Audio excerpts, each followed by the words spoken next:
Ei meninos, e aí? Vamos lá então para mais uma videoaula aí à distância, né? Que eu estou de vocês, morrendo de saudades aqui, meus queridos. Então, olha só, hoje peguem aí a apostila na página 46, que a gente vai iniciar então o capítulo 3, falando sobre nutrição e digestão no ser humano. Ok? Então, todos aí, vamos lá, por favor, pegando a apostila, sentem aí e vamos assistir esse vídeo fazendo as anotações, tudo que for preciso para que tenha dúvida. Ah, não fiquei com uma dúvida nisso. Anota aí na apostila e depois já me passa, comenta aí embaixo que eu já vou então esclarecendo tudinho para não ficar nada para trás. Lembrando que ao retornarmos à sala de aula, a gente pode passar por tudo isso, a gente vai para o laboratório, vamos fazer experimentos aí, tudinho direitinho, certinho? Então, beleza, vamos lá.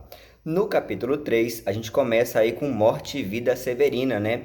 Um fragmento aí, né, falando somos muito severinos, iguais em tudo na vida, certo? E já depois, após a leitura, né,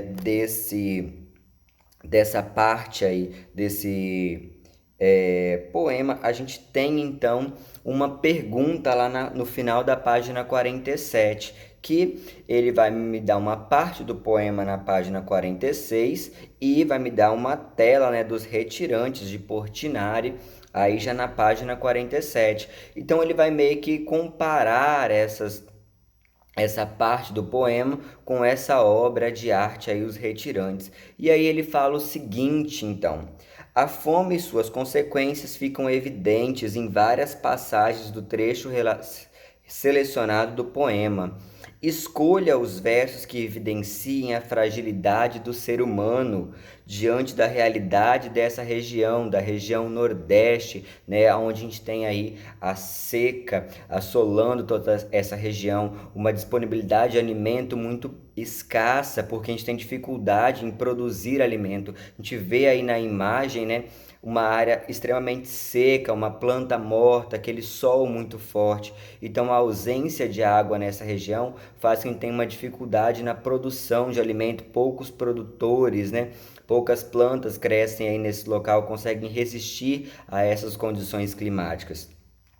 Escolha os versos que evidenciam a fragilidade do ser humano diante da realidade dessa região, provocada, entre outras causas, pela carência alimentar. E a gente também se depara aí na página 47, né, com os retirantes.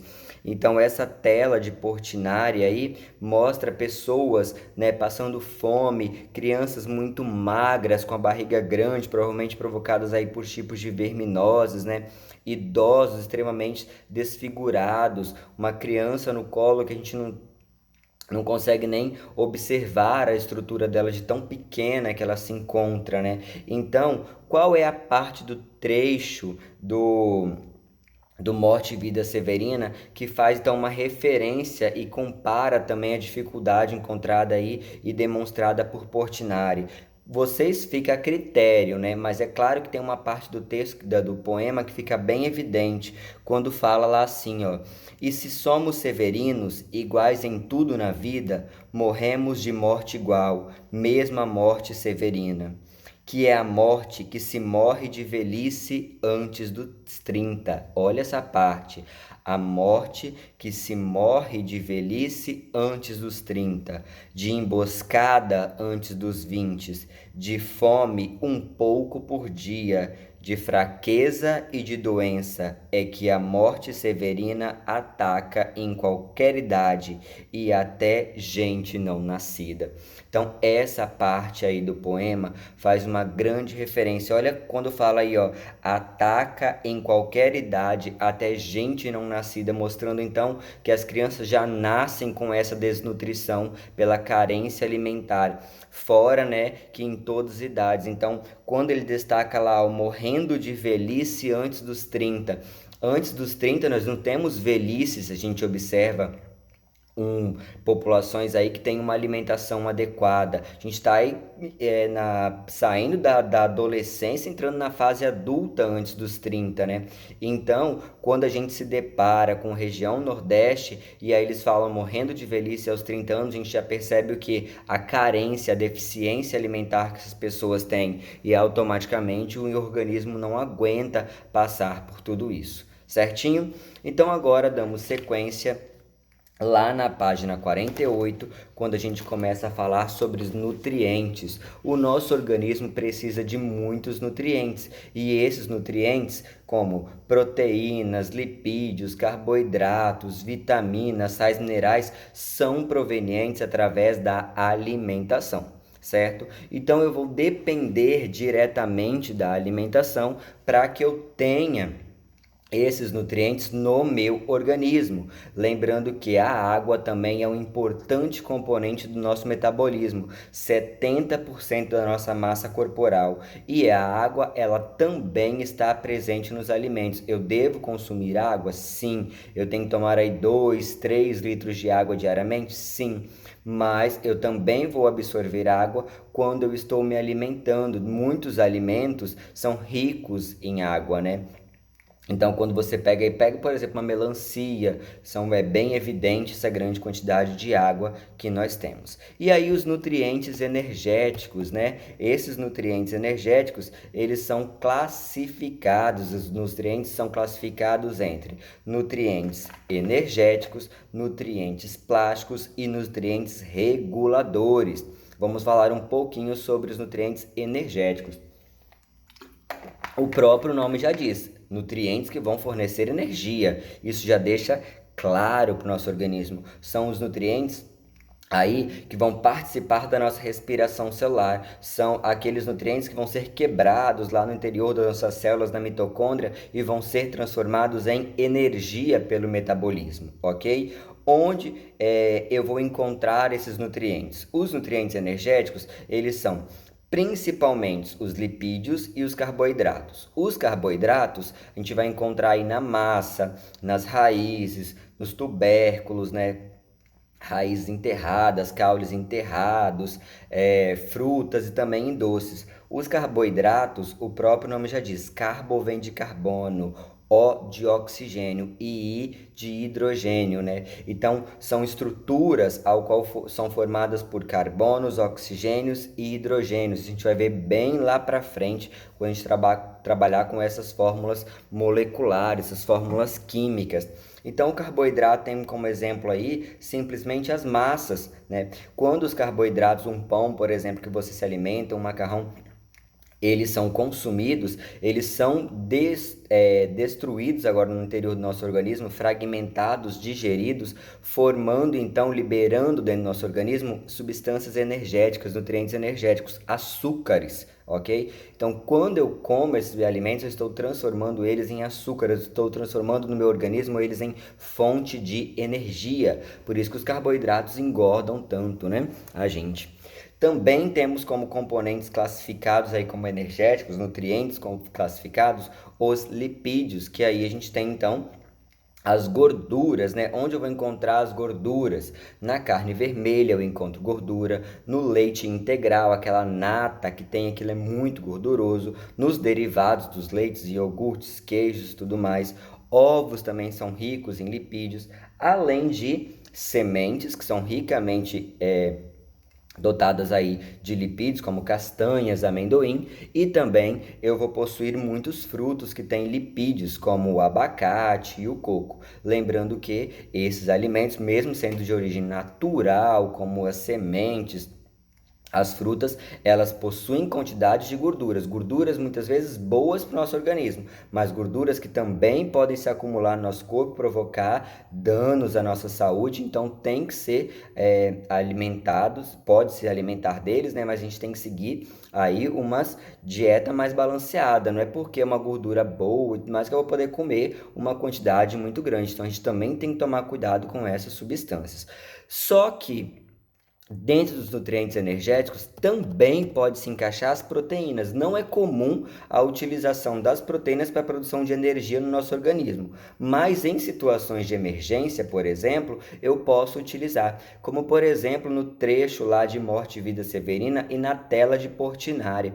Quando a pessoa ela tem uma deficiência no seu organismo muito grande de lipídios e carboidratos, que são que vão ser transformados em energia, o nosso corpo recorre agora às proteínas. Ele vai até as proteínas do músculo, por exemplo, e consegue degradar as proteínas para então se manter vivo. Não é o adequado. Isso só vai acontecer em pessoas que têm carência nutricional, mas acontece sim, tá? Muitas pessoas aí têm deficiência nutricional, têm então um peso muito abaixo do esperado, né, do normal, e aí elas vão então utilizar o próprio músculo, as próprias proteínas, por exemplo, para retirar essa energia. Não é o adequado, mas infelizmente isso ocorre em alguns grupos, certo? Além dos nutrientes energéticos, nós vamos lá para a página 49 ver os nutrientes chamados de nutrientes plásticos, também chamados de construtores. Marquem aí para mim na página 49, construtores, certo? Esses elementos, então, são nutrientes que vão, olha o nome, construtores, vão construir, certo? Vão dar estrutura ao nosso organismo. Quem são eles? Os principais são proteínas e lipídios, ok? As proteínas sendo encontradas aí na carne, nos ovos, no leite, nos derivados do leite. Também temos proteínas vegetais encontradas no feijão, no grão de bico, na soja e na ervilha. Outro componente, né, outro nutriente plástico construtor no nosso organismo são os lipídios, né? Ah, mas lipídio, gordura não é energético, mas a gente tem que lembrar que as nossas células possuem uma bicamada fosfolipídica, né? Então aquela camada que vai formar a membrana celular, por exemplo, é uma parte estrutural, é uma parte então que foi configurada aí como manter a estrutura da célula. Se ela tem a função de manter uma estrutura celular, ela entra também aí no grupo de construtores de plásticos, então atuando aí na produção de novas células, substituindo células velhas por células mortas. E também pode-se entrar os carboidratos, certo? Como nas plantas, os carboidratos estão presentes aí na forma de celulose, nas plantas e algas, e nos fungos a gente também encontra a quitina, que vai dar então a estrutura a esses organismos, tanto os fúngicos quanto organismos vegetais, ok?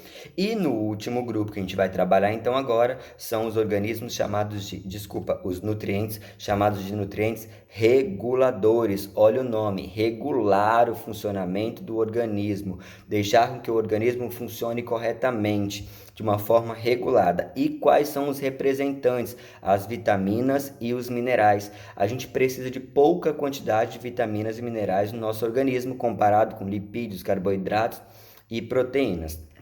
E onde eu vou encontrar esses nutrientes reguladores? Eu vou encontrar eles em frutas, vou encontrar eles em verduras, também vou encontrar em leite, em ovos, certo? Então, tendo uma dieta balanceada, eu consigo aí todos esses nutrientes no meu organismo. Lembrando que alguns desses nutrientes, eles não são armazenados no meu corpo, então eu preciso de uma utilização constante, uma ingestão constante desses nutrientes, como por exemplo a vitamina C. E aí na página 50, a gente vai se deparar então com as vitaminas, a função dessas vitaminas no organismo, certo? Vitaminas e minerais, e também a ausência, a carência, chamada de avitaminoses, que o nosso organismo então vai possuir, certo? Então vamos lá para as vitaminas. Olha, eu tenho aí na página 51 as vitaminas e na página 50 os sais minerais. As vitaminas principais A, B1, B2, B3, B6, B9, B12, vitamina C, D, E, K, ácido pantotênico e a biotina, são as vitaminas então. E aí onde eu vou encontrar cada uma delas? Em todo esse infográfico eu percebo que, ó, vitamina A, leites derivados, B1, carnes, fígado, cereais, integrais, legumes. Então eu tenho aí todos os alimentos ao qual eu vou então ingerir e eu vou conseguir adquirir essas vitaminas. E a falta dessas vitaminas, como por exemplo, a vitamina A, encontrada em leites derivados, óleos de fígado, de bacalhau, manteiga, ovos, eu vou então a ausência dessa vitamina A, eu vou provocar a chamada cegueira noturna, né? Ou a pele escamosa, infecções frequentes. O que seria essa cegueira noturna, uma dificuldade de enxergar à noite, aquele reflexo, a luz incomoda muito à noite. Então é uma carência da vitamina A pode então desencadear uma chamada cegueira noturna. A B1 vai provocar então aí o beriberi, certo? O beriberi é uma fraqueza muscular. As pessoas não conseguem se manter em pé. O beriberi quando a gente tinha as grandes navegações, né, que as embarcações, por exemplo, na China, ficavam meses aí para atravessar oceanos, né, à procura de novos territórios ou transportando mercadorias, as pessoas tinham uma alimentação muito restrita e comiam muito arroz polido, porque o arroz polido, né, ele perde muitas vitaminas e uma das vitaminas que ele perde é a vitamina B1. Então, os marinheiros começavam a ter muita fraqueza e perder a força da musculatura, né? Então, o beriberi ele causa essa extrema fraqueza, que é a ausência da vitamina B1, né? Encontrada aí em carnes, fígado, cereais, cereais integrais, tá? O cereal na íntegra, por inteiro. E aí depois eles foram descobrindo que quando se comia esse arroz polido, se perdia muitas vitaminas. Eles chegaram até a fazer experimentos, dando para um grupo de galinhas, por exemplo, o arroz polido e para outro grupo de galinhas o arroz integral. E essas galinhas que só comiam esse arroz polido, sem a vitamina B1, elas começavam a ter fraquezas e perder até as suas movimentações, não conseguiam mais andar, porque a vitamina B1, a vitaminose, a ausência dessa vitamina causa aí o beriberi.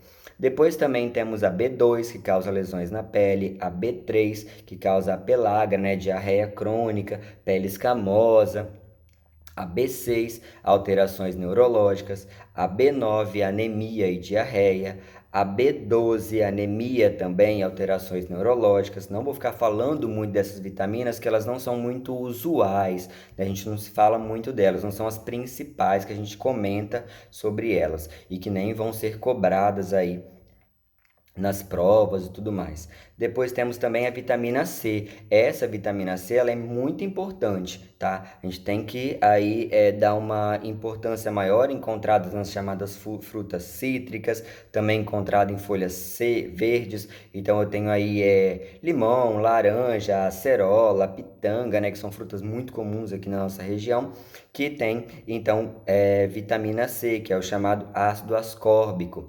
E aí, o que é a vitamina C? Então, a vitaminose, a deficiência dessa vitamina C vai causar no nosso organismo.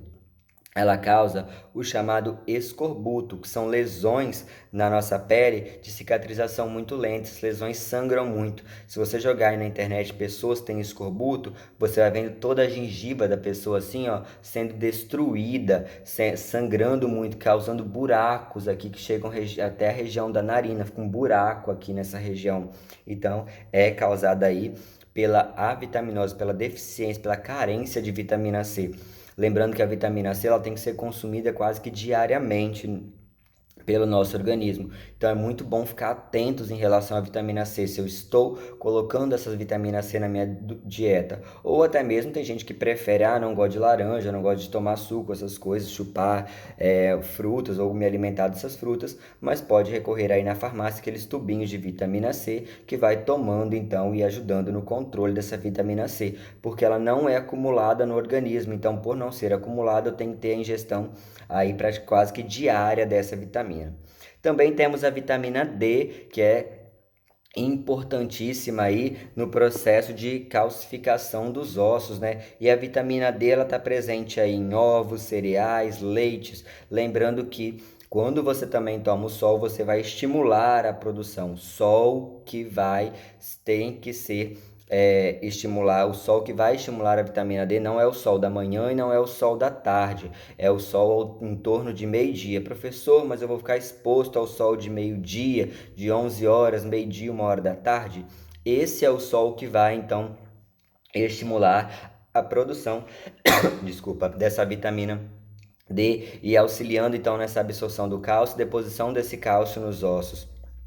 Aí, o que vai acontecer? Eu não posso ficar exposto nesse sol de meio-dia por tempos prolongados, mas se você se expor aí 75% do seu corpo, botar uma roupa mais curta, né?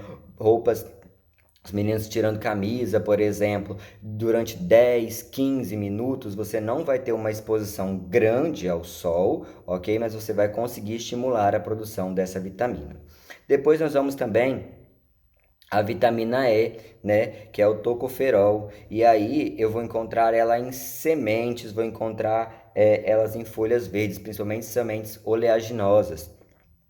E aí, o que a carência de vitamina E pode provocar no nosso organismo? Pode deixar a pessoa estéril e até mesmo provocar aborto, certo? Depois nós também temos a vitamina K. A vitamina K, a deficiência dela, né?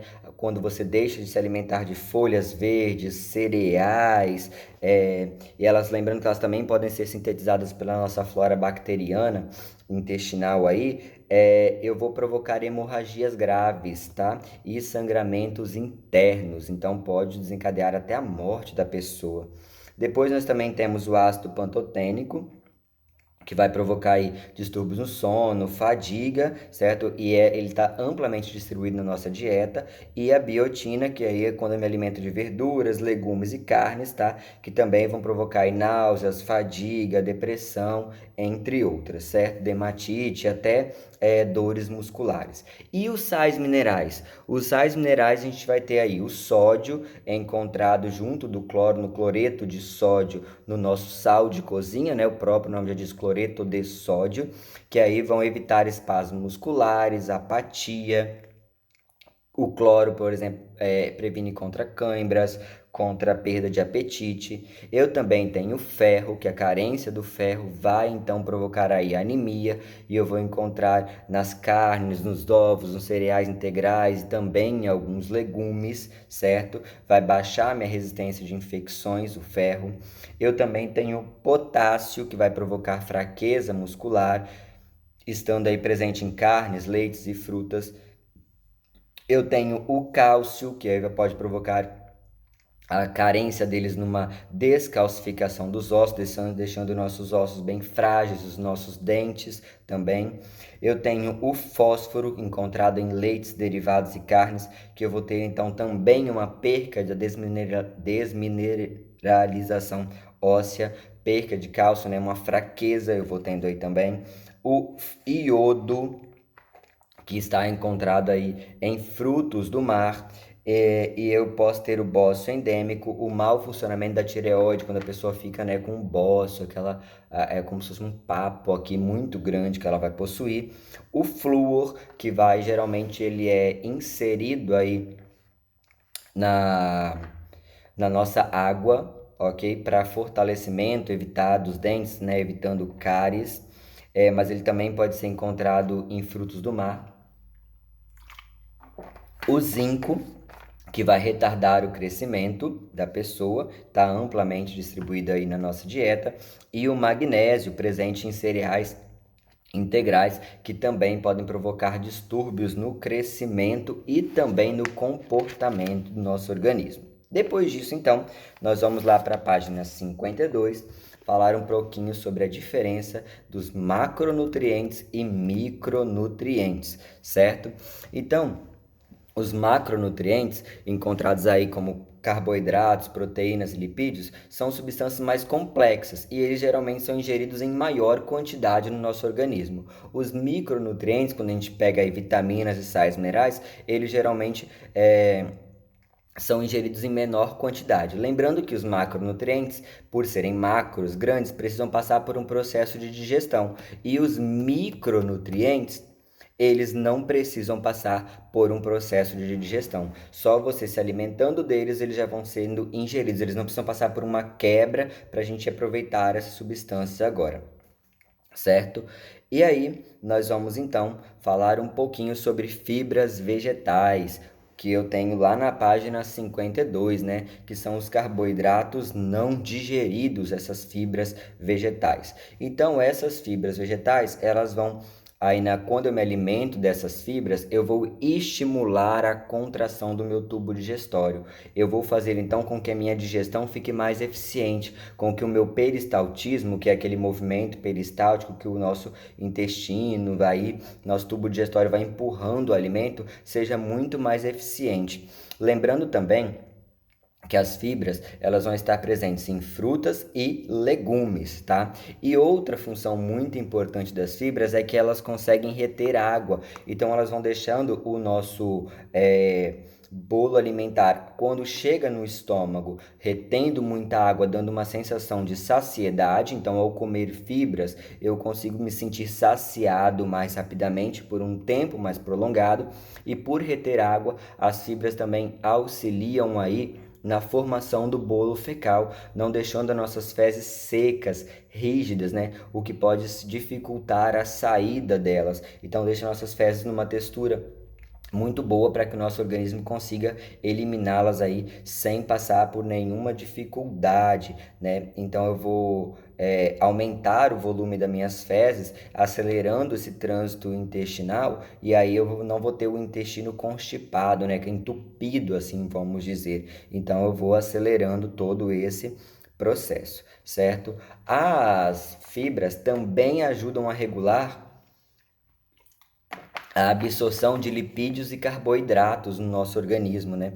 Então, com isso, essas fibras elas conseguem absorver a glicose, por exemplo, e diminuindo até mesmo o nosso colesterol. Então, elas são importantíssimas aí e muito utilizadas até mesmo no emagrecimento, como frutas, por exemplo, como a maçã auxilia muito disso. E aí eu tenho dois tipos de fibras: as fibras solúveis e as fibras insolúveis. As fibras solúveis, elas ajudam a diminuir o colesterol e vão reduzir a absorção de glicoses. Então, elas aumentam o tempo de absorção. Já no intestino grosso, elas vão sofrer, essas fibras solúveis, uma fermentação, aumentando o nosso pH intestinal, né, do colo principalmente aí, e esse pH aumentando vai aumentar a velocidade do intestino e também das bactérias atuantes aí nessa região. E as fibras insolúveis, elas são menos viscosas, que elas têm menor quantidade de água, mas elas também ajudam a aumentar o volume das fezes, acelerar o trânsito intestinal, evitando aí esse processo de constipação, né, de entupimento, de retardamento aí do movimento peristáltico. Só que as fibras insolúveis, elas têm aí uma menor fermentação, certinho? E depois disso, então, nós temos aí na página 52 o integração, que vai falar um pouquinho sobre as pirâmides alimentares, que fica como atividade para vocês que eu já passei. Vale lembrar o quê? Que numa pirâmide alimentar eu tenho que ter como base aí os principais nutrientes, e os nutrientes, lembra, a base é o que eu mais vou comer e o topo é o que eu menos devo ingerir. Então, o que eu mais deveria comer aí numa alimentação saudável? Deveria comer aí principalmente as proteínas, mas quando a gente pega uma pirâmide alimentar brasileira, a gente vê que as proteínas, elas não estão nos alimentos mais comuns. A gente vai encontrar aí principalmente os carboidratos, né, como pão, mandioca, batata, milho, macarrão, arroz, são os carboidratos a base da nossa pirâmide. Mas por que eu vou ter então aí esses carboidratos como base da minha pirâmide alimentar, e as proteínas que têm menor concentração de gordura, fazem muito bem para o nosso organismo, são as construtoras, elas estão mais acima na pirâmide alimentar? A gente tem que lembrar que o nosso país é um país, quando a gente olha num todo, um país muito carente. As proteínas, elas vão estar presentes aí principalmente onde? Nas carnes. né? Como peixe, boi, frango. Então, nas carnes magras, principalmente aí no frango, né? O peito, que tem pouca concentração de gorduras, de carboidratos. Então, quando isso ocorre, eu tenho um custo muito alto para manter. Quando você mantém uma dieta à base de proteínas, você tem uma dieta muito cara. E já uma dieta à base de carboidratos, como pão, por exemplo, macarrão, batatas, mandioca, por exemplo, são então aí muito mais baratos e têm uma durabilidade muito maior. Eu consigo fazer com que esses alimentos durem, o arroz aí, por um tempo muito maior do que até mesmo uma carne, certo? Então aí vai ter na atividade da página 52 essas duas pirâmides, certo? Lembrando que a base é o que eu mais devo me alimentar e o topo da pirâmide é o que eu menos devo comer. Então, aí, o que eu vou menos dever comer? Doces, os lipídios, né? As gorduras, aí, óleos, queijos, manteigas. Eu tenho, então, que aí me restringir um pouco desse tipo de alimentação. Lembrando também que eu tenho que ter as vitaminas, então elas entram aí no meio, né, da minha cadeia, desculpa, da minha pirâmide alimentar, certinho? Lembrando que ela me compara, né, com a pirâmide alimentar de 2005, que foi incluído aí também na pirâmide alimentar de 2005, o que? A atividade física, né, como base principal para a gente manter então aí e a água uma boa saúde.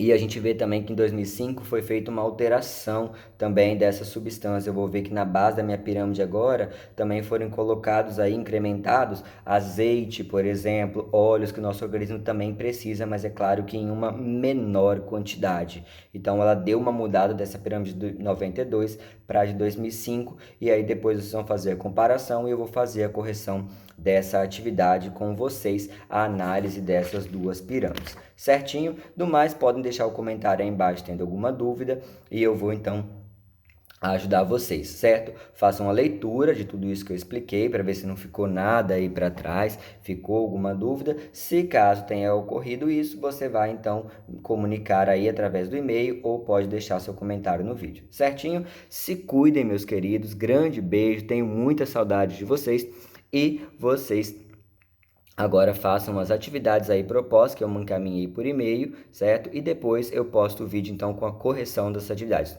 Beijo, fique bem e não saiam de casa.